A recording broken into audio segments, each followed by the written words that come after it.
ملا ٹائمز میں خوش آمدید۔ میں ہوں آپ کے ساتھ شمس تبریز قاسمی۔ اتر پردیش کے غازی آباد میں سوریہ پرتاپ چوہان کے قتل کے بعد نیشنل میڈیا میں اور تمام الٹرنیٹیو میڈیا میں بھی پچھلے 3 دنوں سے یہی خبر چل رہی ہے، انکاؤنٹر کو صحیح بتایا جا رہا ہے اور مسلمانوں کے خلاف پروپیگنڈا اب بہت زیادہ بڑھ چکا ہے، لیکن کوئی یہ نہیں بتا رہا ہے کہ اسد اور سوریہ پرتاپ چوہان کے بیچ میں لڑائی کیوں ہوئی تھی، قتل کی وجہ کیا ہے۔ پولیس نے اتنا ضرور بتایا کہ کوئی کمیونل اینگل نہیں ہے، کوئی مذہبی لڑائی نہیں ہے، بلکہ دونوں آپس میں دوست تھے۔ 8 مہینہ پہلے ان کے بیچ میں بائک کو لے کر لڑائی ہوئی تھی۔ پولیس نے اشارہ ضرور کر دیا اور بتا دیا کہ ان کی آپس میں دوستی تھی، آپس میں لڑائی تھی، اور اسی لڑائی کی بنیاد پر بقرعید کے دن بھی سوریہ پرتاپ چوہان اور اسد کے بیچ میں لڑائی ہوئی۔ اس کے بعد اسد نے سوریہ پرتاپ چوہان کا قتل کر دیا۔ اسد نے جو کچھ کیا وہ شرمناک ہے، غلط ہے، غیر قانونی ہے، اور اسد کو بدترین سے بدترین سزا ملنی چاہیے، لیکن عدالت کے ذریعے، قانون کے ذریعے انکاؤنٹر کر کے کسی کو سزا دینا یہ عدالت کا مذاق اڑانا ہے، قانون کی دھجیاں اڑانے والا عمل ہے۔ کوئی بھی انسان اسد کے عمل کو جسٹیفائی نہیں کر سکتا، لیکن حیرت کی بات یہ ہے کہ میڈیا میں اسد اور سوریہ پرتاپ چوہان کے بیچ میں جس وجہ سے لڑائی ہوئی تھی اس کو نہیں بتایا جا رہا ہے۔ ایسا تو پوسیبل نہیں ہے، آپس میں دوستی ہو، رشتے اچھے ہوں، ایک دوسرے کے ہاں آنا جانا ہو، اور اچانک کوئی کسی کو قتل کر دے، ایسا نہیں ہوتا۔ کسی نہ کسی لڑائی کے پیچھے میں کوئی چیز چھپی ہوتی ہے اور اس کو چھپا دیا جاتا ہے، اور یہاں بھی گودی میڈیا نے یہی کیا۔ اسد اور سوریہ پرتاپ چوہان کے بیچ میں جو اصل لڑائی تھی، جو وجہ تھی لڑائی کی، اس پر پردہ ڈال دیا گیا ہے، لیکن اس ویڈیو میں اس وجہ کو میں بتانے جا رہا ہوں، اور تب آپ فیصلہ کریں گے کہ اصل ذمہ دار کون ہے، لڑائی کیوں ہوئی، اور کیوں اس طرح کے واقعات لگاتار پیش آ رہے ہیں۔ اس دوران غازی آباد کا جو نونیت وہار کا علاقہ ہے کھوڑا میں، وہاں شرپسندوں کا جماورہ لگا ہوا ہے، لگاتار مسلمانوں کے خلاف وہاں جا کر نعرے لگائے جا رہے ہیں، بڑے بڑے پنڈت اور پجاری بھی وہاں پہنچ رہے ہیں، اور یہ لوگ وہاں پہنچ کر مسلمانوں کے قتل عام کی، مسلمانوں کے جنوسائیڈ کی باتیں کر رہے ہیں۔ آپ ان پنڈتوں کو سنیے۔ جے شری رام، گولی مارو سالوں کو، گولی مارو سالوں کو، گولی مارو سالوں کو، گولی مارو سالوں کو، سالوں کو، سالوں کو، سالوں کو۔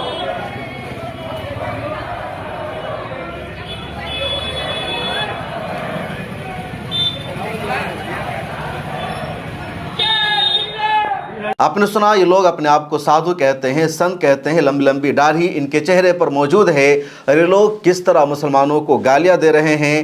میں خود ان الفاظ کی ادائیگی نہیں کر سکتا، اس لیے میں نے ڈائریکٹ سنا دیا ہے کہ کیا ان لوگوں کے ذہن و دماغ میں چل رہا ہے۔ پولیس پرشاسن ان لوگوں کو وہاں جانے سے نہیں روک رہی ہے، یہ لوگ جا کر وہاں لگاتار ماحول خراب کر رہے ہیں۔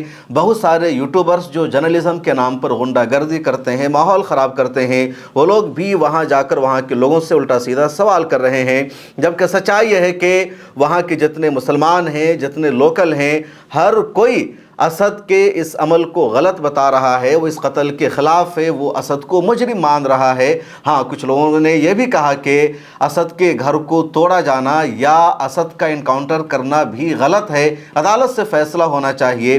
اب تازہ ترین رپورٹ یہ ہے کہ اسد کا جو گھر ہے اس پر نوٹس چسپاں کر دیا گیا ہے، کہا گیا ہے کہ اسد کا باپ نواب نے یہ جو گھر لے رکھا ہے یہ غیر قانونی ہے، سرکاری زمین پر قبضہ کر کے گھر بنایا گیا، اور 15 دنوں کا ٹائم دیا گیا ہے پرشاسن کی طرف سے کہ 15 دنوں میں اس گھر کو توڑ دیا جائے، یہ لوگ خود سے اس گھر کو یہاں سے ہٹا لے ورنہ بلڈوز کر دیا جائے گا۔ دوسری طرف یہ خبر بھی سامنے آ رہی ہے کہ اسد کا باپ نواب جس وقت گرفتار ہے وہ 8 مہینہ پہلے ہی اپنے گھر کو بیچ چکا تھا، اور یہ لوگ یہاں اب کرائے پر رہ رہے تھے۔ اس کے باوجود اس گھر پر نوٹس ایشو کر دیا گیا ہے۔ یہ گھر کئی منزلہ بھی ہے۔ سوال یہ بھی ہے کہ کیا صرف ایک فلیٹ کو توڑا جائے گا یا پورے گھر کو توڑا جائے گا، کیونکہ اگر پوری بلڈنگ کو توڑا جاتا ہے تو صرف ایک کا فلیٹ نہیں ٹوٹے گا بلکہ ہر ایک کا فلیٹ ٹوٹ جائے گا، جس کا اس پورے معاملے سے، اس پورے کرائم سے کچھ بھی لینا دینا نہیں ہے۔ اب سب سے بڑا معاملہ یہ ہے کہ سوریہ پرتاپ چوہان اور اسد کے بیچ میں لڑائی کیوں ہوئی؟ میڈیا میں صرف یہ نریٹو چلایا جا رہا ہے کہ سوریہ پرتاپ چوہان کو بقرعید کے دن اسد نے فون کر کے بلایا اور کہا کہ آؤ ہم تمہیں دکھاتے ہیں کیسے بکرا کو ذبح کیا جاتا ہے، اور جیسے ہی سوریہ پرتاپ چوہان گیا اسد کے گھر، اسد، اس کا بھائی، اس کا باپ، اس کا دوست، سب نے مل کر سوریہ پرتاپ چوہان کو ہی بکرا بنا دیا، اس کو ذبح کر دیا، اس کو کاٹ دیا، اور کسی نے نہیں روکا۔ لیکن اب کچھ رپورٹ سامنے آئی ہے، لوگوں کا دعویٰ ہے اور کہا جا رہا ہے کہ سوریہ پرتاپ چوہان اور اسد کی دوستی بہت پرانی تھی، اور اسد کی ایک بہن ہے جس سے محبت کر رہا تھا سوریہ پرتاپ چوہان۔ اسد اور اس کی فیملی سوریہ پرتاپ چوہان سے کہہ رہی تھی تم میری بہن سے دور رہو، میری بہن سے بات چیت مت کرو، لیکن سوریہ پرتاپ چوہان نہیں مان رہا تھا۔ وہ لگاتار اسد کی بہن سے بات چیت کر رہا تھا، اس کے پیچھے پڑا ہوا تھا، اس کی محبت میں گرفتار تھا، اور اسی معاملے کو لے کر کئی مرتبہ لڑائی ہوئی، اور فائنلی بقرعید کے دن بھی سوریہ پرتاپ چوہان اور اسد کے درمیان اسی مدعے کو لے کر لڑائی ہوئی۔ آج تک نے بھی اپنی سٹوری میں اس بات کا اعتراف کیا ہے کہ بقرعید کے دن جب اسد نے سوریہ پرتاپ چوہان کو بلایا تو پہلے دونوں اچھے سے تھے، بات چیت کی، پھر سوریہ پرتاپ چوہان اور اسد کے بیچ میں کسی بات کو لے کر وواد ہوا، پھر یہ وواد بڑھتا گیا، اور وواد بڑھ جانے کے بعد سوریہ پرتاپ چوہان کو اسد نے مارنا شروع کر دیا۔ اس نے ہتیا کی، اس کے بعد وہ پکڑا گیا۔ پکڑے جانے کے بعد اس کا ایک بیان وائرل ہو رہا ہے، اس نے کہا کہ میری بہن پر میرے سامنے بدے کمنٹس کیے اس نے سوریا نے، میں نے اس کو منع کیا، نہیں مانا، آکروش میں آ کے کر دیا۔ میں یہ نہیں کہہ رہا ہوں کہ کرنا چاہیے، اگر کسی بہن کے ساتھ ایسا ہو اس کے لیے بھی طریقہ ہے، پولیس کے پاس جائے۔ یہ دونوں اسد اور سوریا جو ہے یہ دونوں پڑوسی تھے، یہ بھی فیکٹ ہے، اور دونوں پریوار ایک ساتھ رہتا تھا۔ بعد میں اسد کی بہن کے ساتھ سوریا کا ایک سمبند کو لے کر جو وواد ہوا، اس کے بعد پریوار کہیں اور چلا گیا، اس کے بعد بھی سوریا اور اسد میں دوستی رہی، یہ بھی فیکٹ ہے۔ کہا بھی جا رہا ہے کہ اسد کا باپ نواب بھی اسد کو اکسایا، اور اس نے کہا کہ اس کا کام ہی تمام کر دو۔ اس کا بھائی اور جو دوسرے اس کے دوست تھے ان سب نے بھی وہاں پر اسد کا ساتھ دیا اور کہا سوریہ پرتاپ چوہان کو مار دو۔ لیکن آج تک نے یا دوسرے نیوز آؤٹ لیٹ نے یہ نہیں لکھا کہ کس بات کو لے کر لڑائی ہوئی۔ دو دوست ہیں اگر، تو پھر ان دو دوستوں میں اگر کوئی لڑائی ہو رہی ہے تو لڑائی کے پیچھے کا کوئی نہ کوئی ریزن ہوتا ہے، کوئی نہ کوئی وجہ ہوتی ہے۔ بغیر کسی ریزن کے، بغیر کسی وجہ کے دو دوستوں کے بیچ میں لڑائی نہیں ہو سکتی ہے۔ اور اب نیشنل میڈیا پر بھی کچھ پینلسٹ، کچھ تجزیہ نگار یہی کہہ رہے ہیں کہ اسد کی بہن کے ساتھ سوریہ پرتاپ چوہان لگا ہوا تھا، وہ اسد کی بہن کی محبت میں گرفتار ہو گیا تھا۔ اسد اور اس کی فیملی بار بار سوریہ پرتاپ چوہان کو سمجھا رہی تھی، روک رہی تھی۔ جب سوریہ پرتاپ چوہان نے نہیں مانا، اس کے بعد اسد نے اس طرح کا قدم اٹھایا اور لڑائی کے دوران ان لوگوں نے سوریہ پرتاپ چوہان کو مار دیا۔ میں ایک بار پھر پوری ذمہ داری کے ساتھ کہہ رہا ہوں، اسد نے جو کچھ کیا وہ سراسر انسانیت کے خلاف ہے، سنگین جرم ہے، بدترین سزا اسد اور اس کی پوری فیملی کو، ان تمام لوگوں کو ملنا چاہیے جو اس قتل میں ملوث ہے، کیونکہ کسی کو بھی قانون ہاتھ میں لینے کا اختیار نہیں ہے۔ اگر سوریہ پرتاپ چوہان اسد کی بہن کو پریشان کر رہا تھا، اس کے ساتھ کسی طرح کی وہ زیادتی کر رہا تھا، تو پولیس اسٹیشن جانا چاہیے تھا، اسد کو کمپلین کرنی چاہیے تھی، عدالت کا دروازہ کھٹکھٹانا چاہیے تھا۔ کسی پر ہاتھ اٹھانا، کسی کے ساتھ لڑائی کرنا، قانون اس بات کی اجازت نہیں دیتا ہے۔ دوسری طرف یہ بھی حقیقت ہے کہ اس دیش میں عدالت ہے، قانون ہے۔ اسد نے جان بوجھ کر سوریہ پرتاپ چوہان کا قتل کر دیا، اس کو مار دیا، تو سوریہ پرتاپ چوہان کے قاتلوں کو جیل بھیجنا ضروری ہے، اس کے خلاف عدالت میں مقدمہ چلنا چاہیے اور عدالت کو سخت سے سخت سزا دینی چاہیے۔ لیکن پولیس نے ہی انکاؤنٹر کر دیا۔ پہلے اسد کی گرفتاری کی خبر سامنے آئی، اس کے بعد پھر پولیس کی طرف سے یہ اسٹوری سامنے آتی اور کہا جاتا ہے اسد پیسہ لے کر شہر سے بھاگنے کی کوشش کر رہا تھا، 50,000 روپے کا انعام اس کے سر پر رکھا گیا تھا، اس نے پولیس پر فائرنگ کی تھی، جوابی فائرنگ پولیس نے کی اور اسد کو ڈھیر کر دیا گیا، اسد کی موت ہو گئی۔ اسد کی اپنے گاؤں میں تدفین بھی نہیں ہو سکی، اسد کا باپ جیل میں ہے، اس کا بھائی جیل میں ہے، اسد کے چچا نے، دوسرے لوگوں نے اس اس کی تدفین کسی طرح کرائی ہے۔ اب سوال یہ ہے کہ اگر کوئی کسی کو قتل کر رہا ہے اور قاتل کو فوری طور پر مارنا، قاتل کو سزا دینا ضروری ہے، تو پھر مذہب دیکھ کر، نام دیکھ کر یہ کیوں کیا جا رہا ہے؟ جس غازی آباد میں اسد نے سوریہ پرتاپ چوہان کا قتل کر دیا اور یوگی آدتیہ ناتھ کی پولیس نے اسد کا انکاؤنٹر کر کے خون کا بدلہ خون، یعنی فوری طور پر انصاف دے دیا سوریہ پرتاپ چوہان کی فیملی کو۔ پہلے آپ سے یہ بتانا ہے کہ اگر آپ اپنے علاقے میں کوئی اسکول قائم کرنا چاہتے ہیں، کوئی تعلیمی ادارہ کھولنا چاہتے ہیں، تو برینی اسٹارز فاؤنڈیشن کی مدد لیجئے۔ برینی اسٹارز فاؤنڈیشن بنگلورو کا اہم ترین ادارہ ہے۔ بنگلورو میں اس کے 4-5 اسکول ہیں، ملک کے دوسرے علاقوں میں ہیں، اور اسکول کھولنے میں یہ ادارہ آپ کی مدد کرے گا۔ آپ کا اپنا اسکول ہوگا، آپ کو اپنا پیسہ لگانا ہوگا، لیکن آپ کے اسکول کا نصاب کیا ہونا چاہیے، آپ کے اسکول کا طریقہ کار کیا ہونا چاہیے، کس طرح بچوں کو ٹرین کرنا ہے، یہ ساری ٹریننگ آپ کو برینی اسٹارز فاؤنڈیشن کی طرف سے دی جائے گی۔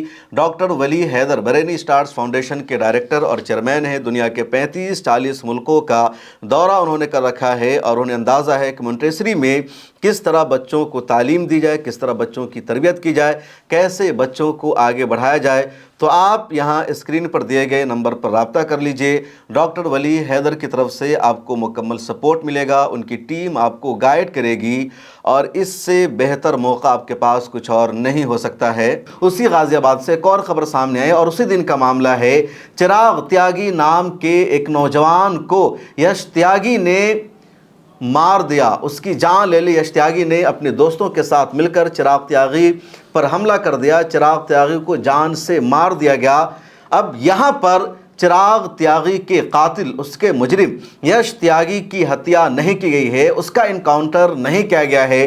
میڈیا سے یہ پوری خبر بھی غائب ہے، کیونکہ یہاں پر چراغ تیاگی اور یش تیاگی دونوں ایک کمیونٹی اور ایک مذہب سے تعلق رکھتے ہیں، دونوں میں سے کوئی بھی مسلمان نہیں ہے۔ تو میڈیا میں اس خبر کی کہیں کوئی چرچا نہیں ہے، یش تیاگی کا انکاؤنٹر نہیں ہوا ہے، چراغ تیاگی کے لیے کوئی انصاف کی آواز نہیں اٹھا رہا ہے، کوئی چراغ تیاگی کے گھر نہیں گیا ہے۔ یہ جتنے اپنے آپ کو ہندو تنظیموں کا لیڈر بتاتے ہیں، ہندوؤں کا اپنے آپ کو رہنما قرار دیتے ہیں، جنہوں نے غازی آباد کے کھوڑا میں جا کر ماحول کو خراب کر رکھا ہے، مسلمانوں کے خلاف الٹا سیدھا بیان دے رہے ہیں، ان میں سے کوئی بھی چراغ تیاگی کے گھر نہیں گیا ہے۔ اب پولیس نے وجہ بتائی ہے کہ چراغ تیاگی اور یش تیاگی کے درمیان لڑائی کس بات کو ہوئی۔ چراغ تیاگی قابل لڑکا تھا، ہونہار تھا، آگے بڑھ رہا تھا، گولڈ میڈلسٹ تھا، اور ایشین گیم میں ایک نام پیدا کر رہا تھا۔ اب اس کے دوست کو برداشت نہیں ہو سکا، اور دوست نے اس کا قتل کر دیا۔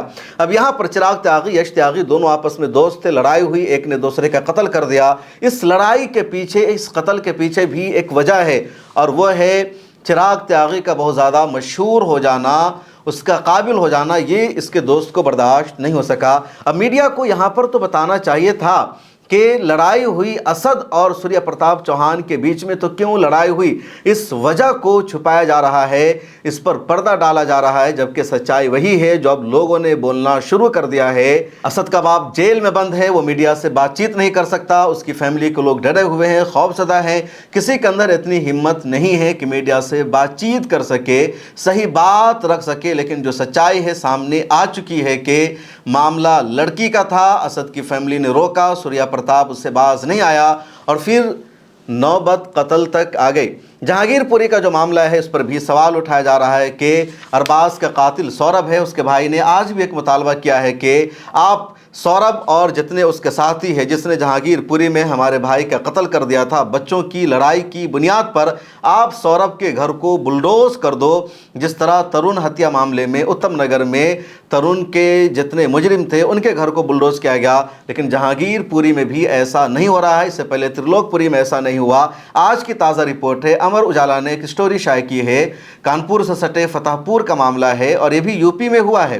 وجے نشاد نام کے ایک شخص کو کرن نام کی ایک مہیلا نے اپنے شوہر کے ساتھ مل کر اس کو مار دیا، اس کے گلے کو کاٹ دیا، مشین سے جسم کے ہر ایک پارٹ کو الگ الگ کر دیا، پھر پوری لاش کو بورا میں بند کر کے کرن اور اس کے شوہر نے فتح پور کے ایک جنگل میں پھینک دیا، پیٹرول ڈال کر آگ لگا دیا، اور اب جا کر اس پورے کیس کا خلاصہ ہوا۔ یہ معاملہ ہے 10 مئی کا، اور آج جا کر اس پورے کیس کی سچائی سامنے آئی ہے۔ لیکن وجے نشاد کی قاتل کرن اور اس کے شوہر کا انکاؤنٹر نہیں کیا گیا ہے، اس کے خلاف میڈیا میں کوئی خبر نہیں چل رہی ہے۔ آخر کیوں؟ کیونکہ یہاں پر دونوں ایک کمیونٹی سے تعلق رکھتے ہیں۔ یہاں پر اگر کرن کا نام فاطمہ ہوتا، کچھ اور ہوتا، تو آج میڈیا میں اسی خبر کو سب سے زیادہ جگہ ملتی کہ دیکھو کس طرح ایک مسلم لڑکی نے اپنے عاشق کے ساتھ درندگی کی ہے، حیوانیت کی ہے۔ اب امر اجالا نے جو خبر شائع کی ہے اس کی سٹوری بھی یہی ہے کہ 7 مہینے تک لیو ان میں رہی کرن وجے نشاد کے ساتھ۔ کرن کا شوہر گجرات میں کام کر رہا تھا اور ادھر رنگ رلیاں منا رہی تھی کرن وجے نشاد کے ساتھ۔ اس کو اپنے گھر پر بلاتی تھی، اس کے ساتھ رات بھر سوتی تھی، گھومنے جاتی تھی، اور جب اس کی بھنک مل گئی کرن کے شوہر کو تو اس کا شوہر گجرات سے کام چھوڑ کر آ گیا، اور پھر ان دونوں نے مل کر وجے نشاد کو بے دردی سے، حیوانیت سے مار دیا۔ کوئی بھی وجے نشاد کے لیے اس وقت آواز اٹھانے والا نہیں ہے۔ ایک اور خبر میرٹھ کی ہے اور میں نے اس بارے میں ملت کلپ پر ویڈیو بنائی ہے کہ نکل گجر نام کا ایک بندہ ایک ہندو لڑکی کو نشہ دے دیتا ہے اور 2 مسلمان کے پاس بھیجتا ہے۔ ایک کا نام ذیشان ہے، دوسرے کا نام شہویز ہے، اور نکل گجر ایک ہندو لڑکی کو نشہ دے کر ذیشان اور شہویز کے پاس بھیجتا ہے تاکہ وہ ان دونوں پر الزام لگا سکے کہ تم نے ہماری ایک ہندو بہن کے ساتھ گینگ ریپ کیا ہے، اس کے ساتھ زیادتی کی ہے، اس کے ساتھ تم نے لو جہاد کیا ہے، اور یہ معاملہ ہو جانے والا تھا۔ نکل گجر نے ذیشان اور شہویز سے 10 لاکھ روپیہ مانگنا بھی شروع کر دیا۔ پہلے لڑکیوں کو بھیجا، اس کے بعد یہ خود پہنچتا ہے، اور جب لڑکی ان دونوں کے پاس نشہ کی حالت میں ملتی ہے تو نکل گجر ذیشان اور شہویز سے 10 لاکھ روپیہ مانگنا شروع کر دیتا ہے اور کہتا ہے 10 لاکھ دو ورنہ بجرنگ دل تمہارے گھر پر آ جائے گی، پروٹیسٹ شروع ہو جائے گا، تمہیں جیل جانا پڑے گا۔ ذیشان اور شہویز کہتے ہیں کہ اس لڑکی کے ساتھ تو ہم نے کچھ کیا ہی نہیں ہے، اس لڑکی کو ہم جانتے ہی نہیں کون ہے، یہ اچانک یہاں پر آئی، بے ہوش ہو گئی، ہمارا کچھ بھی لینا دینا نہیں۔ بجرنگ دل اور اس سے جڑے لوگوں نے ذیشان اور شہویز کے خلاف پروٹیسٹ کرنا شروع کر دیا، دھرنا دینا شروع کر دیا۔ معاملہ پولیس تک پہنچا، اور جب میرٹھ پولیس نے پورے معاملے کی چھان بین کی، انکوائری کی، تو پتہ چلا کہ نکل گجر نے نشہ دے کر اس لڑکی کو بھیج دیا تھا۔ اب نکل گجر جو ایک ہندو لڑکی کا استعمال کر رہا ہے پیسہ کمانے کے لیے، اپنی ہی کمیونٹی کی بہن کی عزت کے ساتھ کھلواڑ کر رہا ہے، کیا اس پر UAPA لگے گا؟ کیا اس کا انکاؤنٹر ہوگا؟ کیا اس کے گھر پر بلڈوزر چلے گا؟ اس کے خلاف کیوں کوئی آواز نہیں اٹھ رہی ہے؟ کیا اس طرح ہندوستان آگے بڑھے گا؟ کیا اس طرح یوپی میں لا اینڈ آرڈر قائم رہے گا؟ بھلا ہو میرٹھ پولیس کا جس نے اس پورے معاملے پر صفائی دی اور نکل گجر جیسے شخص کو ایکسپوز کر دیا۔